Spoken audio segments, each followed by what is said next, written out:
Rashad, why you Anyway. didn't hit me up? What's up, Rashad? Hey, Rashad. What's up, Rashad? Thank you, Rashad. Brother, I love you, brother. What's up, Rashad? What it do, boy? Hey, Rashad. Yo. What's up? Welcome back to the channel. My name is Rashad Milligan. If you are new to the channel, this is the road to 10K subs. I'm trying to get to 7,000 subscribers by the end of this month. At the time I'm recording this, it's the wee morning hours of January 28th, and I'm about 130 subscribers away. On average, I probably get at least about 30 subscribers a day. So if I'm 130 away and it's 3 days away, here goes the math, I would have 90 subscribers, 90 more subscribers. So that would leave me 60 short of my goal, right? 60 short. Because I need, no. Hold on. I need 170, right? 170. So if I need 170 and I had 90, then I'll be 80 short of goal. So I'll be 80 short of goal at my current pace. So I'm going to turn it up a notch these last couple days. Some of y'all might even be like, Rashad, I didn't know you were streaming tonight. Guess what? I didn't either. I was sleeping. I woke up or whatever. And when I woke up, I just checked my phone. And boy, was that, I guess, a mistake. But I guess no mistakes are made in life, huh? So halfway mistake, whatever. People were asking me to do stuff. You know, something happened at work. As you guys know, the Jeremiah Fear situation, if you look in the shorts. So I had to help out with that. And then I had somebody else ask me for something else, another obligation that I have coming up in the next week. So I was doing all that. And I was like, you know what? Might as well just stay up. I did something for YouTube. I did something for an obligation I had next week. And I did something for all tonight. So I was like, I might as well stay up and just stream tonight instead of trying to wake up at 6 a.m. and trying to do it in the morning again. So with that being said, let's get into it.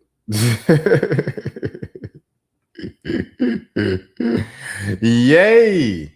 I'm Mr. Old Kanye. Straight up gold Kanye. I'm Mr. Kanye. Ye has apologized. I haven't read the apology yet. I read about it, but I haven't read the actual apology. And from what I heard, he cites pretty much the car crash, the accident in 2002 for the reasons why he's so like kind of jumpy all over the place. But if you look at Kanye's old interviews, like from Genius, like literally Kanye's always been like this, bro. Now, I mean, I feel like it's gotten more and more extreme over the years, 100%. But like, Ye's kind of always been who he is. I mean, according to the Genius doc. Let me go. All right. So let me read it. Where is it? Where's the picture? They don't have a picture. Oh, you need a subscription to look at something that was free. Well, I guess I'll just pull up the free thing then. Goodness gracious. I'm not going around the paywall because I don't want to encourage stealing, but goodness gracious. The apology is free. He took out a whole page ad. It was free. All right. Y'all ready? Here we go. Shout out to Good Ace. Let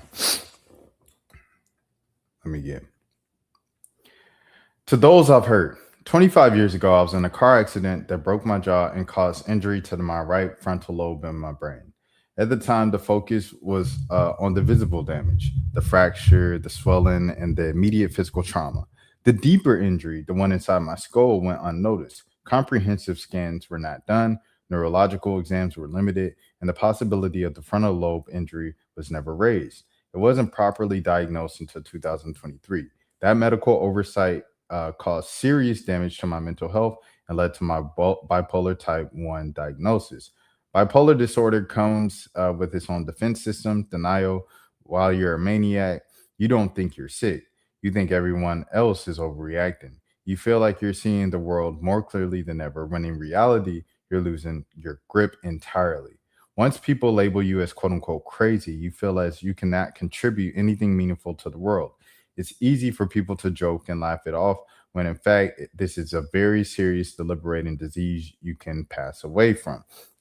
According to the World Health Organization and Cambridge University, people with bipolar disorder have a life expectancy that is shortened by 10 to 15 years on average, and 2 to 3 times higher to all cause mortality rates than the general population. This is on par with severe heart disease, type 1 diabetes, HIV, and the C word, all lethal and fatal if left untreated.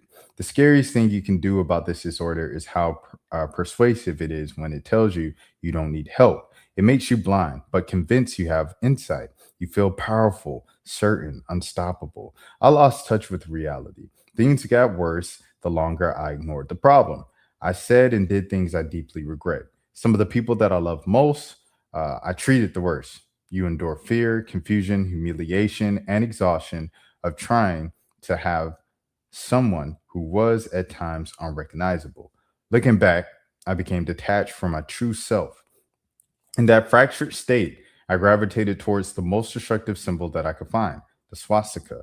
I even sold t shirts bearing it. One of the more difficult aspects of having bipolar type 1 are the disconnected moments, many of which I still cannot recall. That led to poor judgment and reckless behavior that oftentimes feels like an out of body experience.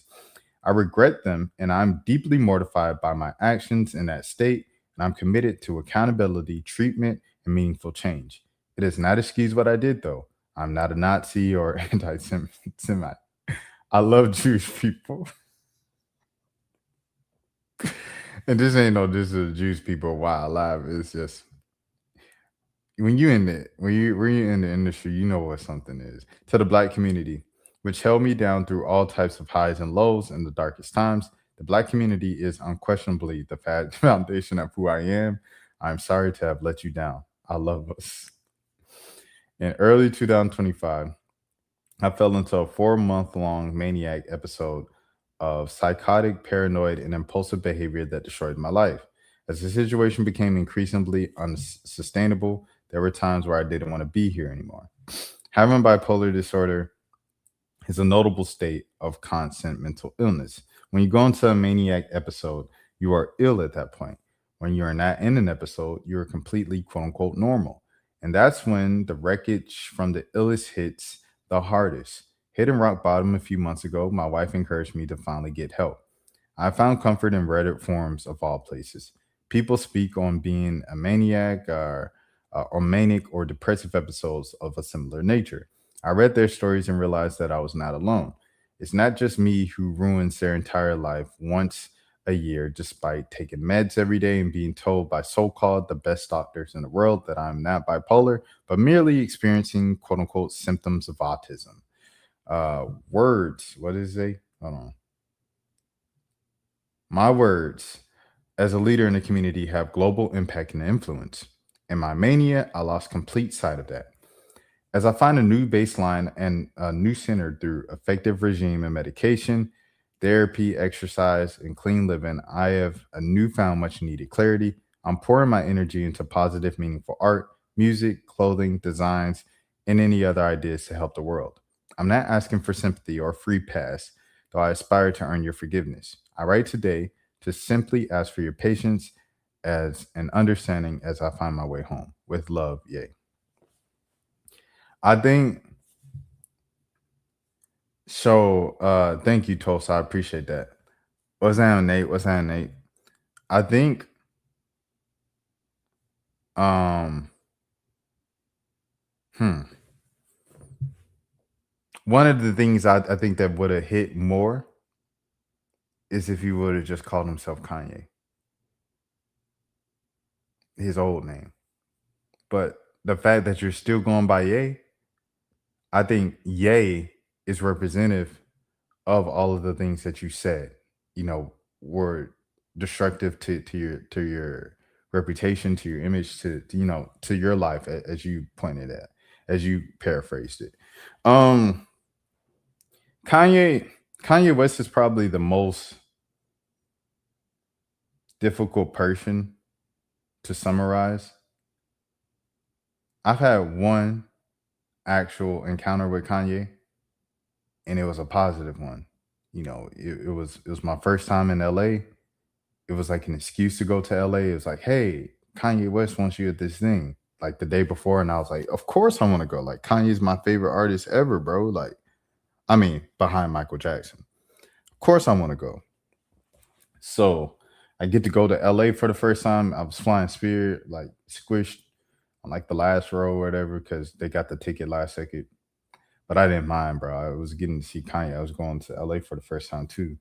So I go out there, and they have this food and this whole spread for you. And Kanye is like just as entertaining and the same person that you see online and the interviews and stuff. And then he had Sunday service perform for us, and that was really cool. We got to capture that and everything. It's a moment I'll never forget, to be honest. To be that close. And like when I first walked in and I was looking for a spot, I walked around the whole table, and on purpose I walked behind Kanye, and he looked back at me like when I was walking behind him, I guess as a like who's walking behind me type moment. And it was pretty cool, I'm not gonna lie. But in that, after that, he sent us all the little players, stem players, and Yeezys. And that was just like dope, bro. Like it was dope. Like he did it for free, you know what I mean? Just like kind of like out the kindness of his heart, for real. Like, just being a good guest, just being a good host, I should say. And so I'll say that. And then you see everything that you see on the outside of like interactions with him. And it's just like, bro, this man is up one day and down the next, up one day and down the next. He made promises at that table that I haven't seen fulfilled. I don't know if those companies, canceled those plans, or if he just didn't complete them. But yeah, that was the case there. Um, so I always want to like just speak with kind of a bit of a nuance when speaking about Kanye, because like my once again interaction with him was a positive one, and he was nice. But yes, I don't know who Kanye is, bro. I don't. I don't know who Kanye is. But I do know, being in the media industry and the things that Kanye was saying, um, the one that was like, I don't hate Jewish people, I love Jewish people and stuff.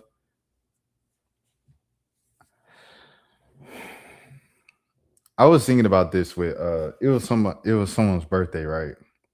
Recently, like a celebrity, powerful figure.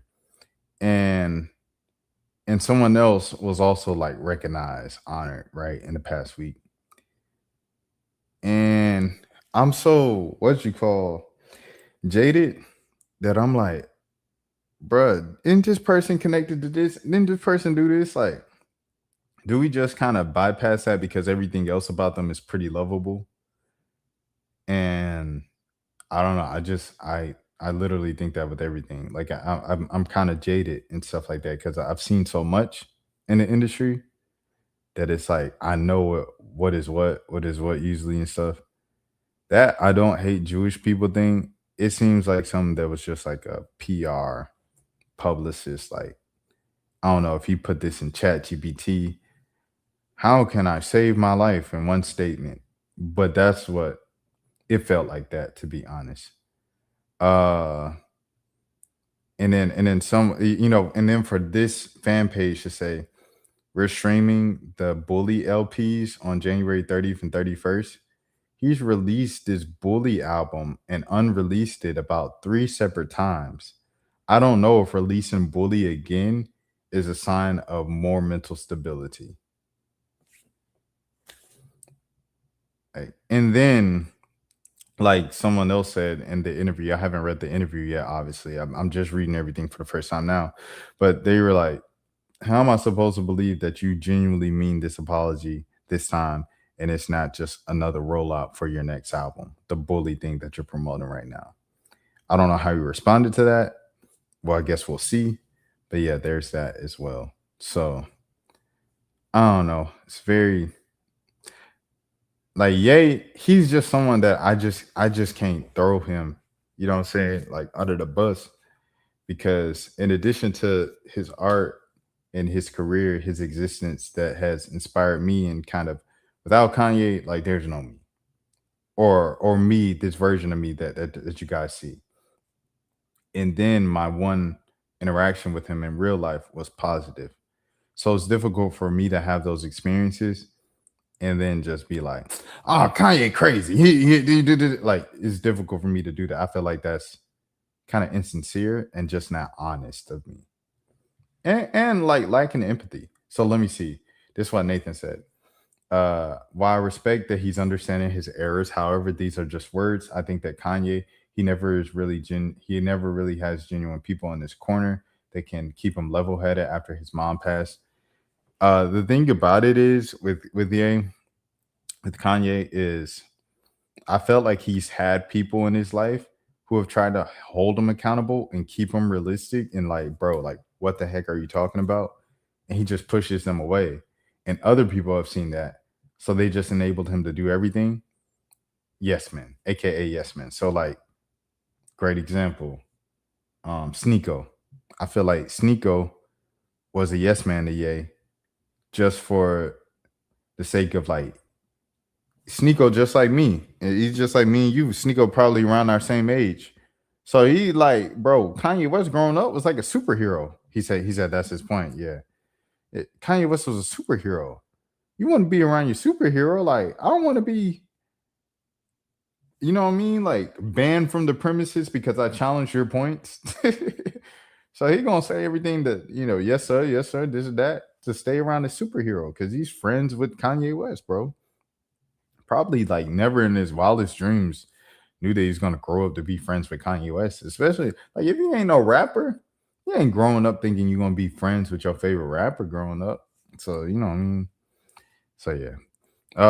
But anyways, here's the interview. After issuing a public apology, Ye, formerly known as Kanye West, gave an exclusive interview with Vanity Fair about his mental health. Here's another thing.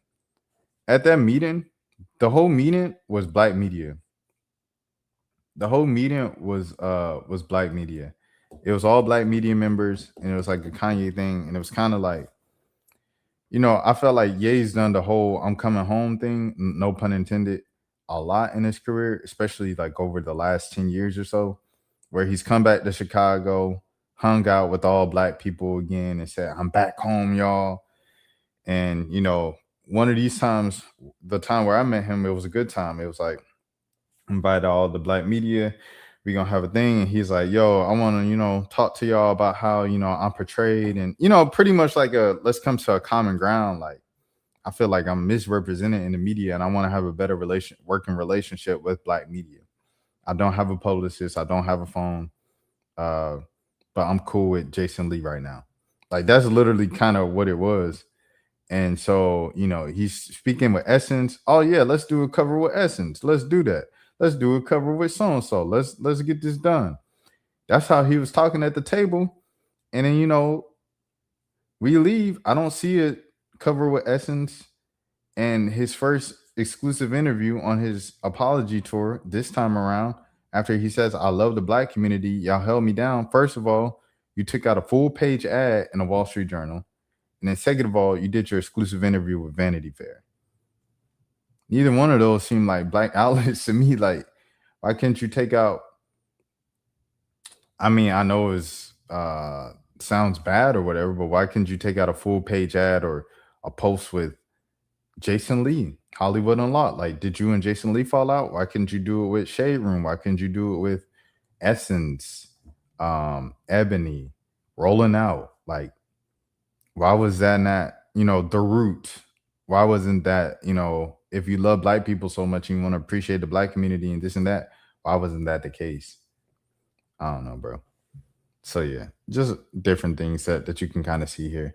Vanity Fair. Some of you say, regardless of the truth and tragedy of your diagnosis, this apology is a PR move so you can release music and operate your business in ways that you used to without the stigma of people thinking you're anti-Semitic. What would you say to them? Yeah, it's my understanding that I was in the top 10 most listened to artists overall in the US and on Spotify in 2025 and last week and most days as well. My upcoming album, Bully, is currently one of the most anticipated pre-saves of my album on Spotify too. My 2007 album, Graduation, was the most listened to and most streamed hip hop album of 2025. This, for me, as evidenced by the letter, isn't about reviving my commerciality. This is because these remorseful feelings were so heavy on my heart and weighing heavy on my spirit. I owe a huge apology once again for everything that I've said to hurt the Jewish and Black communities in particular. All of it went too far. I look at the wreckage of my episode and realize that this isn't who I am. As a public figure, so many people follow and listen to my every word. It is important that they realize and understand what side of history that I stand on, and that is one of love and positivity. Vanity Fair. Beyond your public words and how they influence people, how have you treated people in your personal life in any ways that you regret? How have you made amends? Every day I wake up, it's a checklist of everything that I said, at least what I can recall while in a bipolar episode. All of the family bonds, deep relationships, and lifelong friendships that I've worked so hard to build over so many years were all tarnished by all of the horrible statements that I made so impulsively. Dang, I remember when he called Tyler the Creator gay, and like he was like, because Tyler Creator like unfollowed him and he was like gay. And I was like, dang, it's crazy. Like it's messed up, bro. You repeatedly spoken about not wanting to be medicated. What were your fears of going on medication, and have any of those things that you were concerned with about actually happened? He said, I've been put on and off and taking many medications. That's just a part of the journey. The African American community has a hypersensitivity to antipsychotic drugs more than any of most groups. Finding the right dosage is difficult, but it's important and critical to finding the right balance of the illness. Zombifying otherwise becomes a side effect of high dosage.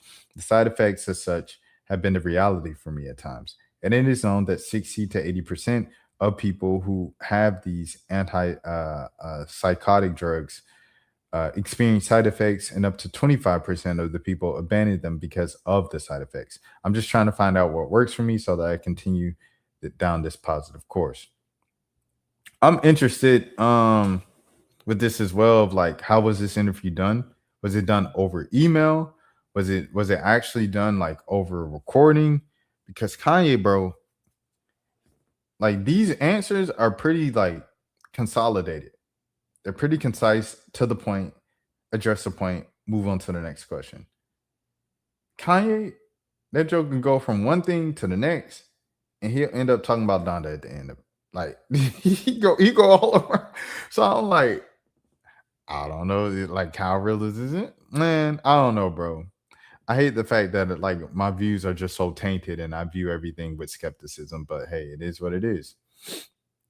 Shout out to Lauren LaRosa, Black Girl Grinding, Breakfast Club, that's family. I received a statement from the CEO and president of the NAACP in response to the AIDS apology. Derek Johnson, NAACP president and CEO, tells me there is courage in owning one's journey, whether confronting mental health challenges or reckoning with chapters of our lives that require reflection and repair.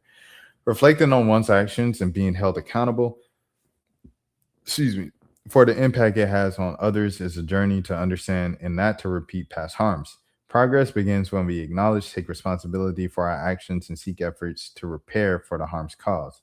Mental health is a crisis in this country, and more than 1 in 5 U.S. adults experience mental illness each year. The burden of mental health conditions is not to be shared equally. In marginalized communities, Black Americans and groups face barriers to mental and behavioral health care.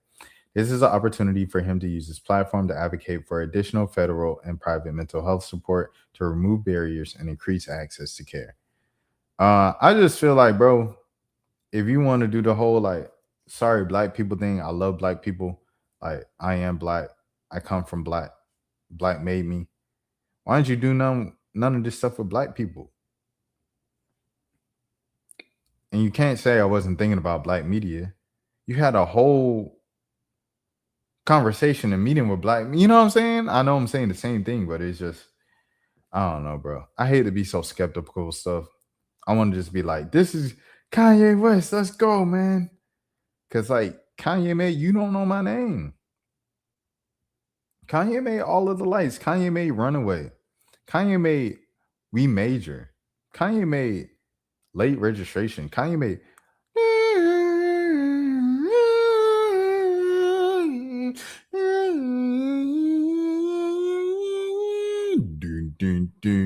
deep down, ha ha ha ha ha, crying, cause I'll be late for that. I can't wait for that. I think I was Are you serious?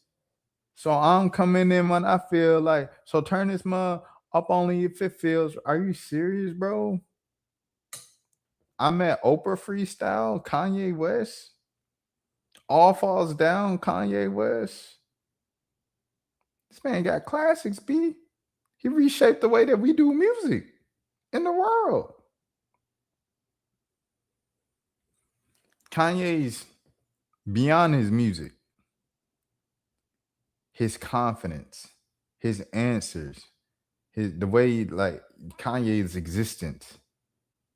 He's one of the more inspirational beings who have ever walked the planet. So I wish I could just be, yay, Kanye. But instead, I'm still looking at this with a lot of skepticism. And like I said, Kanye is one of my heroes, bro. Without Kanye, without Andre 3000, without T.I., without Donald Glover, without Issa Rae, there is no version of me that you guys see. You know what I mean? But without Joe Johnson. Well, with that being said, bro, you just got to be realistic, man. You got to be real. Lil B, man. Shout out Big Boy as well. I'm sorry for just saying Andre 3000, but Big Boy as well. Outkast, it's a collective.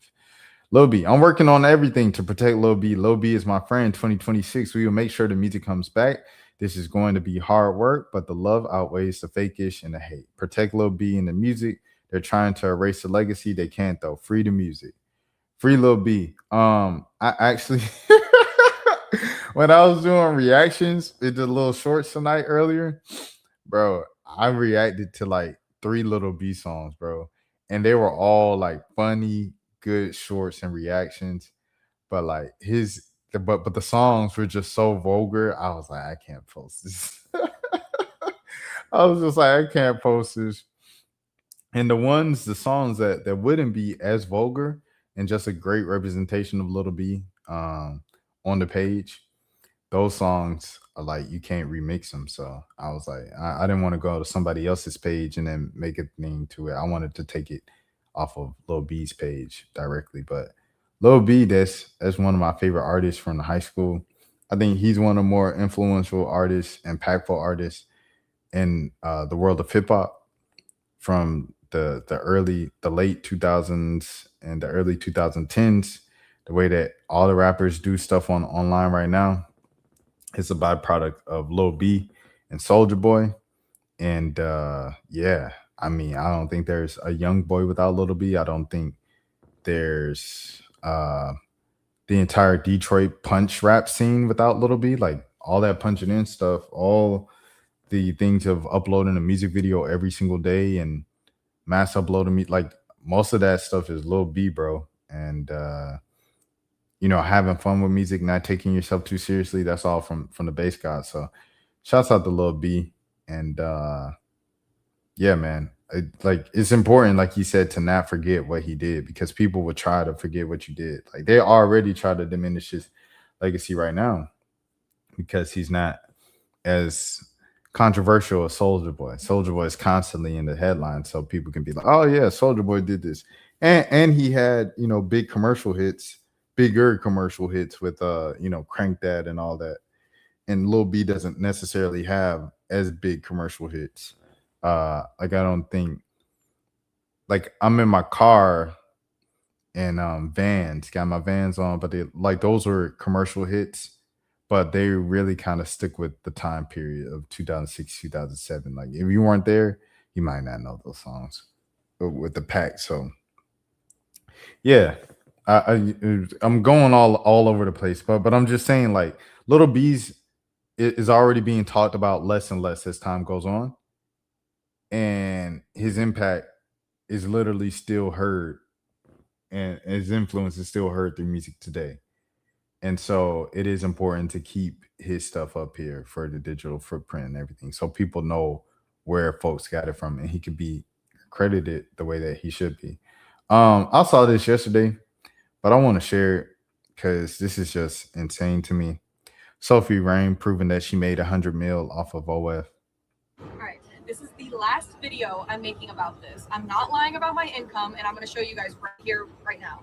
As you can see, I'm on Safari. I have my little shopping up, but I'm on the OnlyFans site, and I'm going to hit like that so you can see that I'm on the statistics page right here. Okay, now this is the last 30 days, and I'm going to refresh it so you guys can see. I'm trying to see that last 30 days. Last 30 days is not zoomed in, but she shows it later. You know, I'm on a private jet, so the Wi-Fi is a little slow. And she plays him. Anyways, I'm gonna click here, and I'm gonna go all time. Okay, all time, and I'll read. All right. For those who can't see, that's current balance is 1 million. Oh, what's this? The last 30 days? Dang.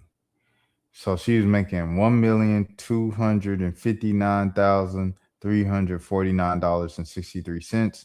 Her pending balance, so the money she has coming in, is $470,905.56. Time, and I'll refresh it one more time. So now she's going to all time now. And the reason why it was blue before is because I had the website added to my home screen. Okay. But yeah, I'm not lying about my income, and I would never. I have no reason to lie about my income. So here it is. All right, this is. All right. She had 100 mil somewhere, and I was like, oh, she said this is a pulse of a recurring pattern of viral earnings flexes intended to drive new creators. Similar high-profile claims have historically conceded with the platform recruitment pushes. Last and 50% tax. Where's the 100? I saw the 100 yesterday when I saw it. Oh, it's right here. 101 million gross income. So they're saying it's pretty much recruitment. So they're saying it's recruiting. Well, hey, I ain't gonna lie.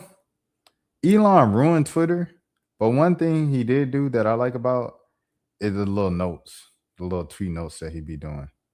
He said, what is this? He said, oh, heck no.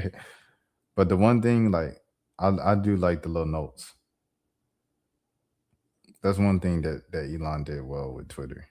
Everything else was just ruined. Changing the name to X, the DMs, all the extra stuff on the app now.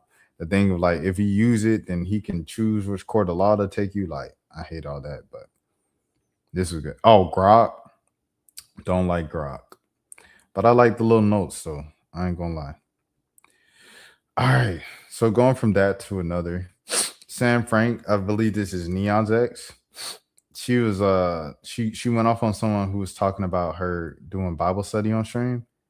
I seen this caption, and knowing what I know about Sam Frank, I thought it was like a joke or something. And I played it. I was like, oh, she's serious. Oh, I didn't know Sam Frank was doing this on stream. Shout out to Sam Frank. Sam, you are a nice girl, but don't force your Bible on people. Sam, you can leave anytime you want. This is just something that I truly feel like I need to do in order to use my platform for good. There's no reason that I should even withhold for a second from reading the Bible if that's what I feel called to do. This is my platform that God gave me, and I'm going to steward it well. And I'm going to continue to help people who are curious about the Bible. I'm not forcing this on anybody, but I hope you do get something out of this. It's really, really important that you understand that I want to give God all of the glory when it comes to having this platform. I know I misused my platforms for so long. Sam, you are a nice girl, Yo, but don't W's, bro. W's for sure. I'll say this. I feel like there's a shift. I've said this before, but I'll keep saying it. I feel like there is a shift in culture closer to Christ in 2025 this year. I mean 2025, Lord have mercy.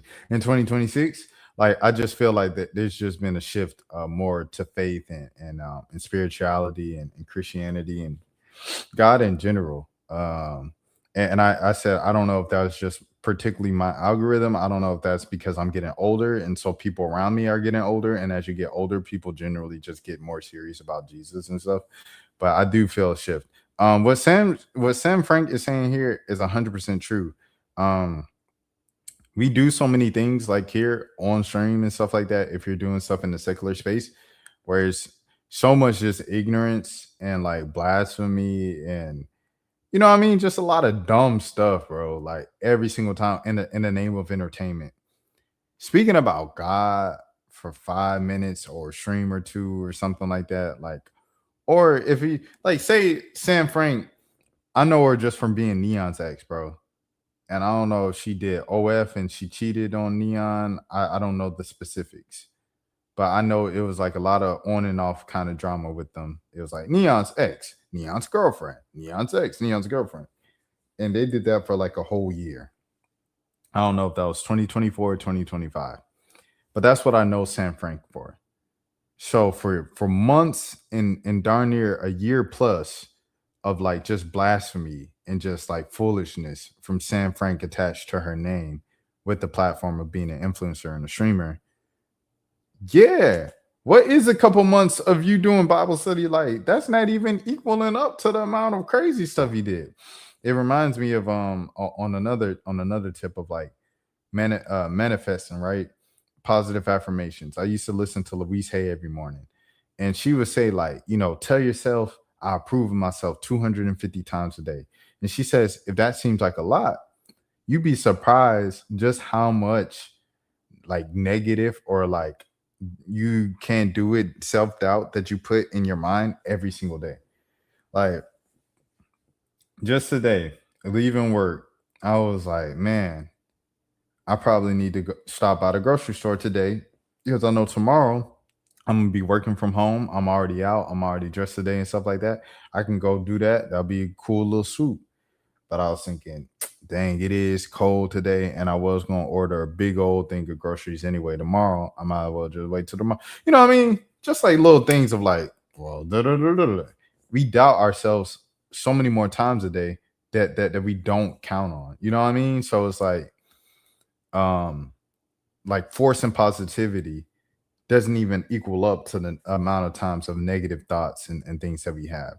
So with that being said, I count that back to here. Sam Frank, as Nate said, she's most definitely a crazy / a crash out. It's like, bro, she's been crazy, you know, all that stuff for a past year. Nothing but like bad negative stuff she's put out. It will take her like 2 years of doing nothing but positive or like Bible studies and everything with her platform to kind of even make up for it. You know what I'm saying? In the eyes of just like whatever you put out in the world in terms of volume and stuff. I don't disagree, but look at culture, especially with streaming, they know how to play the game. That's a fact. So what you're suggesting, Nate, is like the shift to God is because other people are doing it and it's a trend, and that's like to kind of stay relevant. Because I'm seeing like a lot of people do it. I want to say everybody, but I'll say a lot of people. Like DDG was, you know, reading the Bible one time on stream, and he said he wanted to go to church more and stuff like that. And I went on a rant about that because he said I'm too famous to go to church. And I was like, but you know, it's like DDG, Reggie, made the whole switch. Lala Batiste, she started speaking about God on her platform. LeBron James answered a question about a Bible verse and said that God is good all the time. I was like, I've never heard LeBron say that his entire career. Like, it's just multiple people who are just like outwardly spoken beyond just a God is good, I believe in Christ, like I'm a Christian type of spirituality messages that are being spread right now. I'll go to the next thing in the meantime, but yeah, I think this is something I haven't seen before. Andrew Bogut versus Allen Iverson. Current / former NBA player did a tour of Australia and treated people poorly and didn't fulfill appointments and obligations. In other news, the sky is blue. So that was the first tweet I saw, and I was like, what is this? And then later I saw what it was. It was the answer, Allen Iverson, AI. Here we go. Allen Iverson, Australia. This is a screenshot from Reddit. Shout out Reddit. I need to start going on Reddit more. Hello, Reddit. I'm writing this post about NBA star player Allen Iverson. On January 22nd, 2026, AI came to the Cavallo,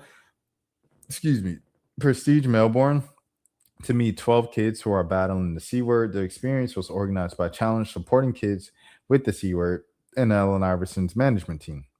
My little brother, who is 12 years old and currently receiving chemo for ALCL lymphoma, was excited to meet one of his idols. He came out extremely disgusted and disappointed in Allen Iverson's behavior, and so were the families. Wow. Firstly, we were told that we were going to be able to sit down with him from 10:45 to 11:30. That did not happen. He was in the podcast room till about 12:30 and did not come out and apologize. Instead, his security did. We were waiting downstairs room with his security and all of his kids, and the security told us that he was, quote unquote, having a bad day and didn't want to come out. Wow. Shortly after, we were told to go upstairs to meet him, and we did not get to meet him. He refused to allow parents in the room with him, which quite frankly was weird.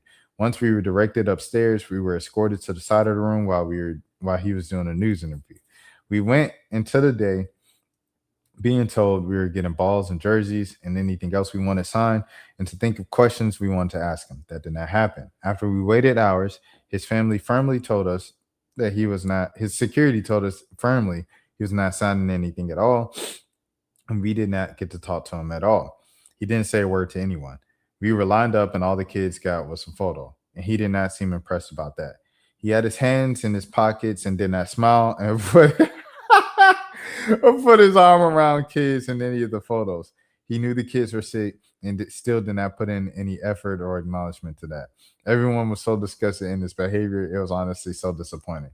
One of the families I knew drove 6.5 hours to meet him, and the kids were extremely sad at the end. He seemed to think he was better than everyone else, and it was obvious he did not want to have anything to do with the group of sick kids. As parents and siblings of children, life-threatening diseases, we are deeply disappointed in Allen Iverson's actions, and he needs to do better. Yeah. Going to deliver wings to Allen Iverson. Where and how? They were having a big red carpet event, and Henry is bringing food. Albert Hainsworth and a couple of basketball players and NBA players legend. I know, I'm excited. Take a pic. He's at F that fool. Dang. Dang, AI. I've always been a huge AI fan. He's one of the main reasons why I fell in love with basketball. But man, this is such a bummer. Really disappointed. I hope he can find a way to make this right. I'll say this, bro, because I told the story about my interactions with Kanye. I'll tell him a story about my interactions with AI. So AI, from everything I've seen with him growing up with the media and stuff like that, like practice. Like, I thought this dude was going to be an a-hole, dog. I thought he was going to be an a-hole. So I go up the first year of Big 3, and I drove up to Charlotte, and they got me a room and stuff like that. This was before I was getting paid. We were rolling out. So I thought I was balling. I was like, oh, they got me a hotel room? Oh, we lit. So, yeah, man. I go up there, and I ask AI a question, and it was a question I was told to ask before I even took the trip. It was like 3 financial tips for college students. And, bro, AI, first of all, he took his glasses off, his shades off when he got up there. Hold on, let me see. Allen Iverson. He took his glasses off when he got to the podium. And when he took his glasses off getting to the podium, he literally was like, look me in the eye. He looked everybody in the eye, every media member who asked a question, and he gave them all like a minute-long answer at least. Like my answer, you see this, is about a minute and 20 seconds, you know, and he's looking me in the eye right here. He was so respectful. I was just surprised, bro. Like, I expected him to be like a jerk, but he was mad respectful. Now, I also say he was supposed to come to where I currently reside on his last book tour, and like last second he just canceled, and there was no explanation. Like, I think they said he was sick, but there was no rescheduling. He just canceled it. There's no like apology. It was just like, oh, AI is not coming anymore. And it was just, okay, all right. I guess that's that. And yeah, he just wasn't coming anymore. So those are my two kind of things with AI. So I had a good interaction with them, and then that. So here we go. Absolute crap human. There's no excuses for this. If anyone knows his family, please reach out. Uh-oh. All right, Andrew Bogut. I'm not gonna lie to you, bro. If kids expecting Allen Iverson and they get Andrew Bogut, them kids might be disappointed. All jokes aside. Andrew Bogut is kind of like he's kind of like a jerk, bro. But like the stuff he be saying is real at the same time. Like it's weird. It's definitely weird, bro. Like, but I felt like he's kind of come across as not likable in his post-playing days. I think he's definitely better than like the worst number one picks ever.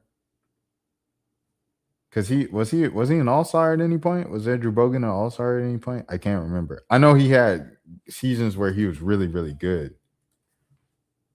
He must not have never been an all-star. It feels like he was really, really good for a couple of seasons. He was never an all-star? Dang. He was all NBA third team. So he made all NBA, but he wasn't an all-star in the East? Well, that's something.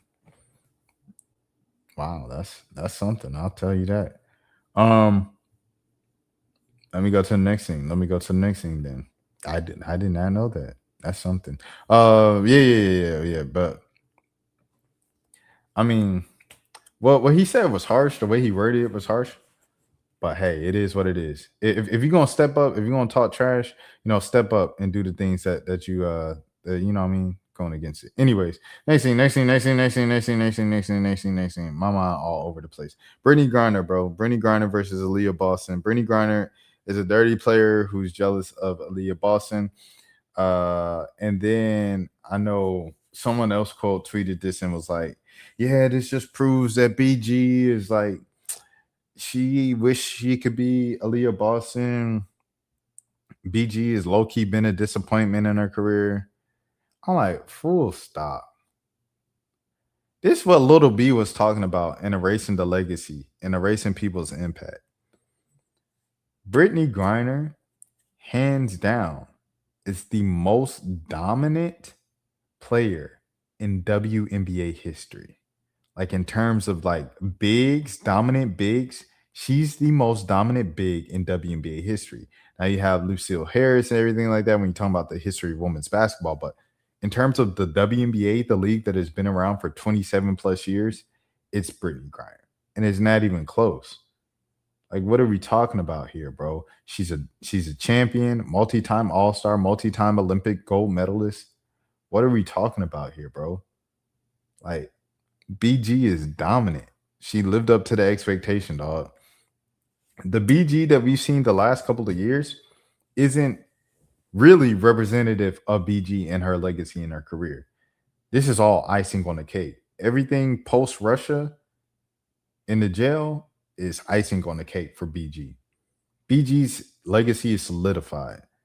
And the people that are just talking down on this because, like, and I know it's people that didn't just start watching women's basketball. That's the most frustrating part of this all. But I'll tell you something that they do have in common. They all South Carolina fans. And I understand writing for your team and everything like that. Anytime I do something South Carolina on this channel, y'all ride. Y'all show up in numbers. Y'all watch the stuff. Y'all comment on the stuff. Y'all passionate. If I'm not as knowledgeable as you in something and I speak about South Carolina, how dare I open my mouth about something South Carolina if I don't know as much more than you? You gonna call me lazy and everything but a child of God. Some of the folks don't even know who I am and my background and everything like that. They just see the video that's in front of them. And if I don't know everything about the Gamecocks and Gamecock and the recruiting and oh man, they're on my behind. I love y'all's passion. I love the fams, right? Y'all had one of the best, if not the best basketball atmosphere I've ever been in my life. So salute to y'all. Shout out to Columbia, right? Y'all gotta chill. Y'all gotta chill, man. Why are we discrediting the most dominant big in the WNBA's history to big up your recent number one pick? Like, come on, bro. Like, be so for real, bro. Shout out to AB. AB is a great young player. And, you know, she be throwing them elbows. She been kind of, you know what I'm saying, playing a little crazy. The last couple years, I ain't gonna lie. AB been playing a little crazy. She been kind of playing a villain role. She like a villain with a smile. She like a cute little puppy there's really like a villain, like a really that's Aliyah Boston. But at the end of the day, she's a great player. And she's establishing her legacy and building her legacy now, which started in South Carolina as the best player, really kind of carrying the torch from A'ja Wilson. I'm so sorry. I say all of this to say, bro, she ain't no Brittney Griner. Like, and be respectful, bro. Like, y'all just gotta be respectful, bro. That's all people asking for is respect. Like, if you don't come to basketball debates and everything like that, just be respectful. Ain't no need to disrespect the greats to big up your player. Like, we not doing that, bro. We not doing that. It's like the great example, Angel Reese fans with Candace Parker. Like, y'all saying, oh, Candace, oh, she ain't never did what Angel did. Are you serious, Candace Parker? Candace Parker is arguably still, to this day, a top 5 player of all time. She's like represented a whole generation of women's basketball players for a long time. For about, at least from about 04 when she won that dunk contest against J.R. Smith and all them boy, 04 to about 2011, she represented a lot of women's basketball. And I don't know. Like, I'm not gonna down talk Candace Parker's legacy because I didn't like her opinion on Angel Reese or the other play. Like, you've seen the thing where it's like in a world full of Candace Parkers be Lisa Leslie. Like, shout out Lisa Leslie. Like, she was who I looked at as like dang Michael Jordan of women's basketball as a baby, like as a young kid and stuff like that. That's who I looked at the Michael Jordan of the whole sport. And I appreciate her willingness to coach and, you know, help players in the system and everything like that. At the same time, bro, I'm not going to diminish what Candace Parker has accomplished just because I didn't like her opinion on something, bro. And Aliyah Boston should be more aware of this than anybody else because she does the podcast with Candace Parker where they give opinions on players every single episode. So, man, I want to say that first. Respect to BG. BG, we love you. Protect you, everything like that. Like, I'm making sure if nobody else defend or protect the Brittney Griner legacy, it's going to be me. I'm not no Phoenix Mercury fan. I'm not from Phoenix. I'm not from Arizona. And some people might be like, oh, but she played for the Dream. Look at the history, bro. The history of the channel. I'm saying free BG 3 years ago, 4 years ago. I'm talking about Brittney Griner years ago, dog. Don't do that. With that being said, this is Brittney Griner's response. Why would I be jealous of someone when I played against legends and GOATs? She ain't got ish of what I want or ever want. Brittney Griner has national championships. Aliyah Boston has national championships. Brittney Griner has WNBA championships.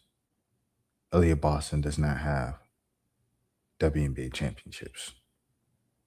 Brittney Griner has Olympic gold medals.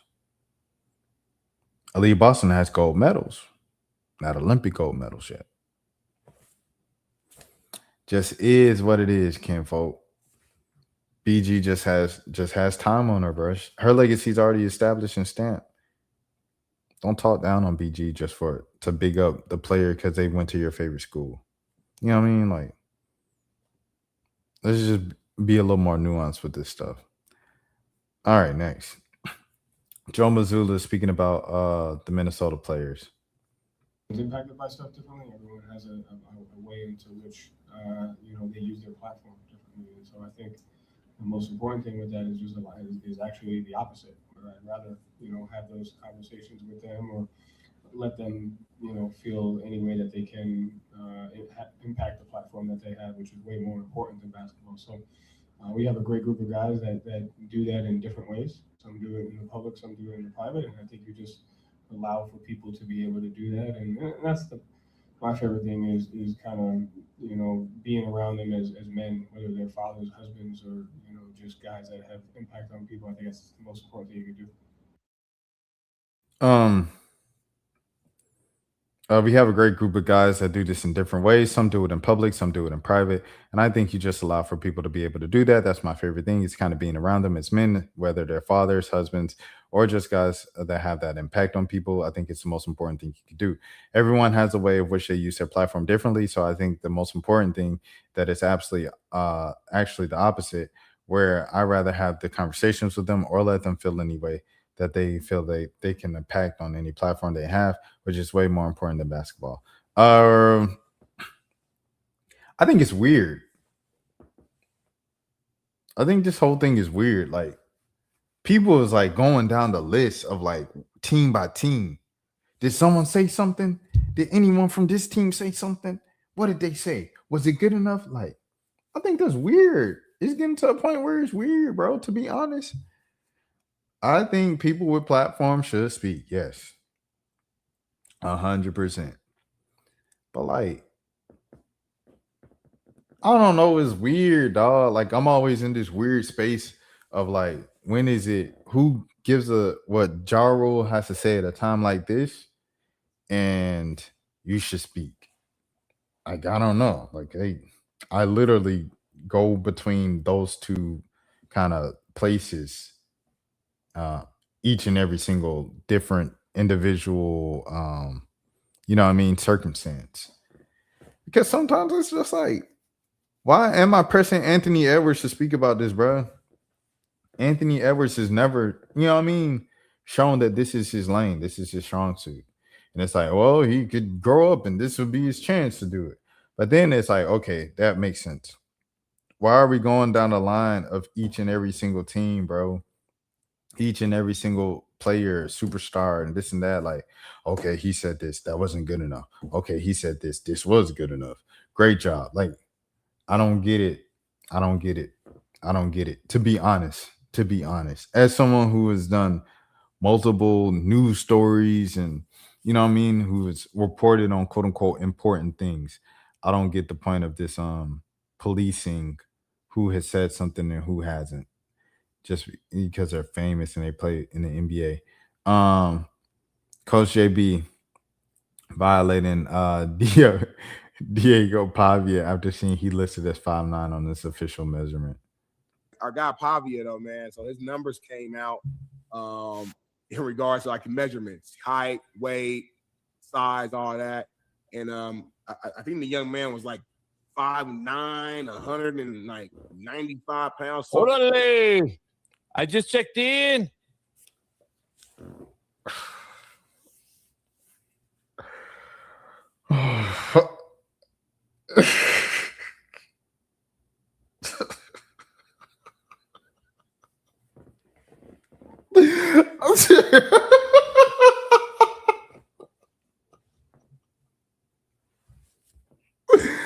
Oh no, bro, no.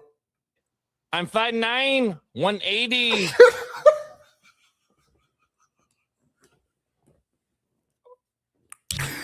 Oh my goodness, bro. What's happening? Yeah, ice fucked me. They got me down at 5'9". I said I was 6'1", so I could come back to college for a 7th year and get NIL, but they told me 5'9". Fuck you, Ice. Our guy Pavia, though, man, so his number. Oh my goodness, bro. This dude, bro. Bruh, come on, bruh. Shout out to all the Mexican homies, first of all. Second, the way he ended that statement, I'm rocking with the Mexican homies. I grew up around a lot of Mexicans, and I'm still close friends with a lot of them to this day. I appreciate the Hispanic community, all the Latinos, Latinas, and yeah, shout out to all the Mexicans, man, for sure.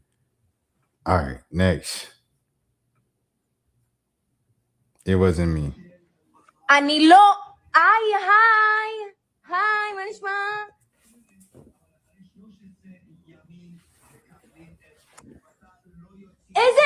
מה קורה? אני בבית שלי, אוקיי? אני צריכה ללכת לאימון עוד חצי שעה, חבר'ה, מה קורה? She said, I'm here. I'm alive, sitting at home. I've never been to Iran in my life. My photo has been broadcasted as if my life is over.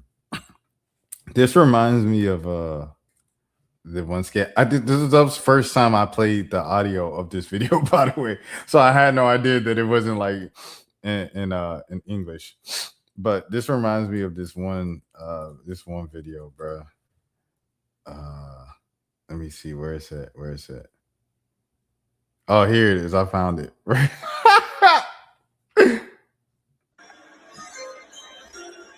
With the second pick of the 2022 NFL Draft, the Detroit Lions select Will Sasquatch.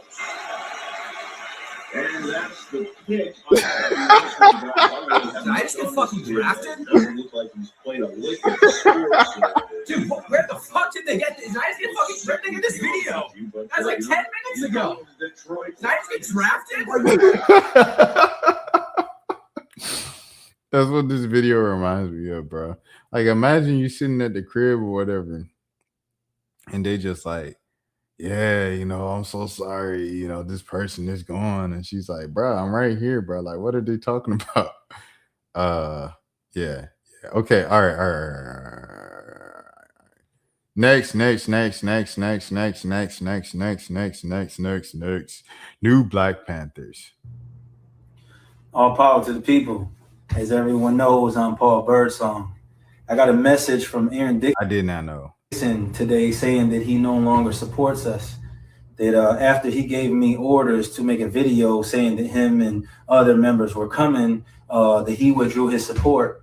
And that he said that this situation is unimportant to him, even though my comrades have risked their lives and spent thousands of hours of their time and dollars in life standing behind a cause. He said he's going to make a statement saying no one has the right to call himself a Black Panther going forward.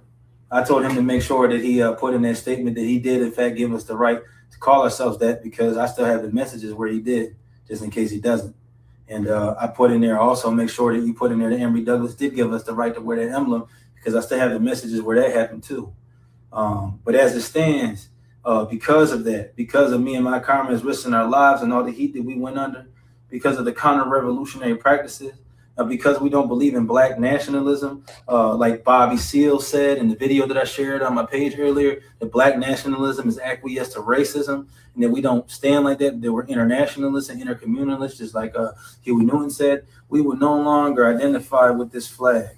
We will no longer identify ourselves as the Black Panther Party for self-defense. We're going to take OG from the town's advice. We're going to take the name that he decided to put out there. We're going to call ourselves the Black Lion Party for International Solidarity. Reason for the international solidarity is because we will stand with the immigrants. We will stand with the people being terrorized for ICE. We will stand with any oppressed people across the world. We will keep feeding every single day, keep offering food every single day. We will keep patrolling the community with guns. We will keep stopping drug dealers, keep stopping sex traffickers. We will keep stopping police brutality. This little plaque that I got, it says Paul Birdsong, and as a Panther, it says since 2020. I don't regret the work that I've done because it brought me to this point. But going forward, these Panther patches will no longer be on my uniforms. Me and my comrades stand independent. We're willing to work with any organization that stands for the rights of every living person any organization that stands against imperialism attacking immigrants. Now, if you're out here raping people and killing people and selling drugs and different stuff like that, yeah, deport them. But those people out there that are just working hard, trying to provide for their families, trying to escape the guerrilla warfare and the cartel warfare that's happening in their countries to come for that promise of the American dream that the United States of America Incorporated lies about, we feel that they shouldn't be bothered, and we're willing to stand beside them to ensure that they're not. All power to the people. All power to the people. Oh, January 31st, you can still come out. You know, we're willing to sit down and talk about solidarity, sit down and talk about unification, sit down and talk about continuing to work, because ain't nothing stopping this way. All power to the people. All power to the people. He look like Genuine. Let me see. The real Black Panthers told them if they keep defaming and calling themselves Black Panthers, they will F around and find out. Now they changed their names. Clowns. And then FD Signifier also spoke on this. Shout out FD. The old Panthers did not say it was about immigrants. This is a lie. Oh, he put this on Blue Sky. He wanted FD, so he not even on X. He on Blue Sky still. Xenophobic trash pandas keep trying to misrepresent the Panthers' legacy by saying they wouldn't be fighting ICE and supporting immigrant population.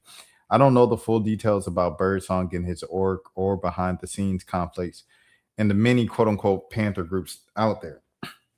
But I do know enough to know the disagreement was not about the immigrants, which Birdsong himself never says either. Anyone reporting it like this is a liar, an op, and a fed.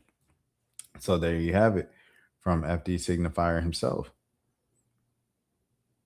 I felt Ninja Turtles were both. This is crazy because Black Panthers worked out when Brown Berets and the Chicano group. But yeah, there you have it. There you have it. He's saying this cap. That ain't the reason why they broke up. Now to less serious stuff. Chica and Melina speaking about academics. The only thing I don't like about Act is Act always pull this. I'm not a street dude. And y'all trying to start with me? It's like, yo, Act, you be stirring the shit up, knowing what you're doing, and then Jack that you're not street.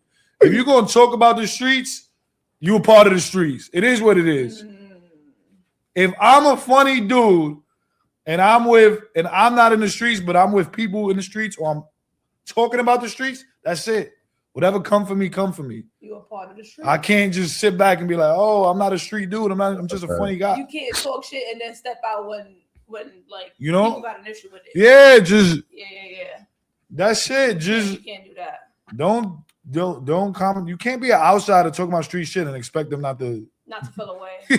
Oh, you're not a street dude, but you're talking about all the street shit's going on. Facts. That's my opinion.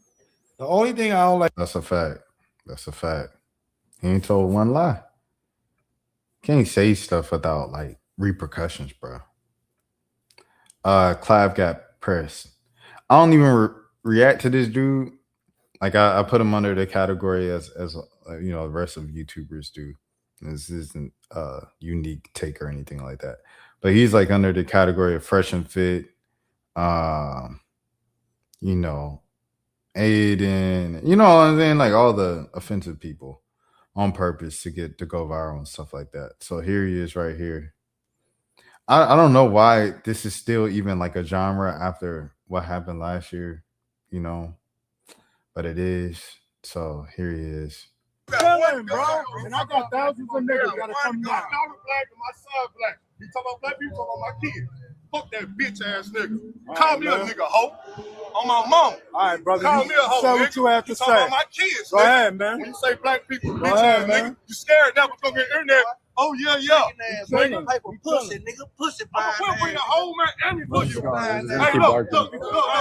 You know what I'm not scared. That's the fuck.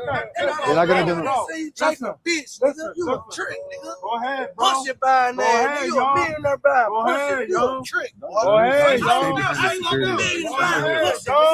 We chilling, bro. Go ahead, bro. Go ahead. Please. Go ahead. Let's I'm go. gonna let you know, bro. You talking about black You people, get that talking about my alive? kids. Keep Now se- you know that from You now get that a on. lot. You say something about black people, you say something about my kids. keep selling Bitch candy, ass bro. nigga. Keep So selling next candy. time you say something about black people, you say something about my kids, and I'll do whatever for my kids. Security guard a coon. You a coon. He's speaking up on behalf of black people. He not being disruptive. He coming up to him as a man. And you, all right, bro, chill. And he don't say nothing. He just sit there and smile on their face while he telling them the truth. And he say, just keep selling. So now he's patronizing them and continuing along this rage bait path. It's a waste even giving these guys attention. It does exist.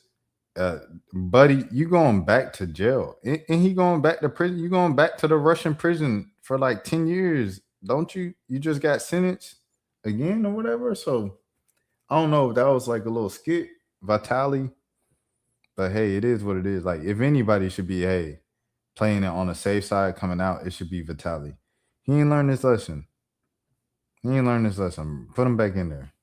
So he learned his lesson. I gotta stop playing with people, bro, and stop trolling or whatever for views in the audience and money, dog. It's not worth it. It's not worth it. See, look what it resulted in. You know what I mean? I'm gonna keep it vague. Look at what it resulted in. And I hope that don't get me in trouble where I don't want no paycheck no more. But hey, that's all I'm saying. Look at what it resulted in last year. For folks to see that and act like they're not affected by it and keep going about their business the way they are, for clicks and money, the money ain't worth it. The clicks not worth it. That's just my opinion. Someone said this should be national news. A cop beat a child and no one knows about it. This was, December 2025.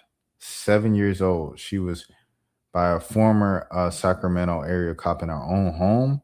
What? Her sister was seriously injured. Also, the ex-cop lived in a home with the mother and the children. Oh my goodness. Bro, what? 7 years old is crazy, bro. Pretty sure this was very known. Wasn't this the cop that was fired under shady practices and he had been shown on body cam videos? No, I think that's the other one. Same department though. These are all very recent. I wonder if they lowered the standards significantly. The other one got caught doing meth in the bathroom. His son. How this happened twice in 1 month? It's crazy. To this family, man, sorry for your loss. Anybody mourning, this is a true tragedy, and I hope this child gets justice. Just extremely sad situation.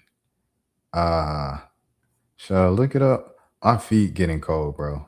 To pull the curtain back, my feet are getting cold. But I think I'm gonna look it up because I'm at the end of the stream. I could get me some sleep, about 5 more hours of sleep. But I do want to look at, see if I see anything else. I don't see any like stories. All I see are social media posts. That's it. Okay, so I'll keep it moving for the sake of time. This is the last thing. Pool story sketch. Towards the pond, and I jump in and I try to save them. Also trying to keep myself alive because the water is freezing, and as soon as I jumped in, I lock up. I couldn't really hardly do anything. It was just one of me and 3 of them, and they were all needing me at one time. I hate. Like, we just did the yay thing, right? It's fitting that we end the stream with this. I started with the yay thing, and I was like, I hate that I just think like this, like so skeptical of everything or certain things. I can't even listen to 10 seconds of this without being skeptical, bruh. And I just couldn't save him. Howard, he was just goofy. He liked to liven the party. He was hard-headed, really hard-headed. And he was the first one that went in. and the other boys tried to save him first. That's how they all ended up in there. Start running towards the We're all thinking it. Running around to the lights on. Should've listened to my mama. Should've listened to my papa. Lock 'em up. Lock 'em up. Oh man. Lock 'em up. I hate that I'm a skeptic. But yeah, I'll let you guys do what you will with that. I appreciate you all so much. Thank you guys. Thank you sincerely from the bottom of my heart. Big Nate, thank you for being here at 4:30 a.m. Eastern time. I appreciate you so much, bro. Thank you to everybody watching this on a replay. I appreciate y'all so much. My name is Rashad Milligan. If you're new to the channel, this is the road to 10K subs. Specifically, I'm trying to get to 7,000 subs by the end of January. The time I'm recording this is January 28th. So I got to turn it up a notch because I'm currently on pace to be like 70 short of my goal, something like that, or 80 short of my goal. So I need to turn up the pace to get that done. If you'd like to help, my name is Rashad Milligan. I'm live on this channel each and every single day. I'm live on posting original content on this each and every single day like I've done for the past 328 days. And as always, have a good morning, have a good afternoon, have a good evening, have a good night, have a good day. If nobody else told you today, I care for you. Until next time, please take care of your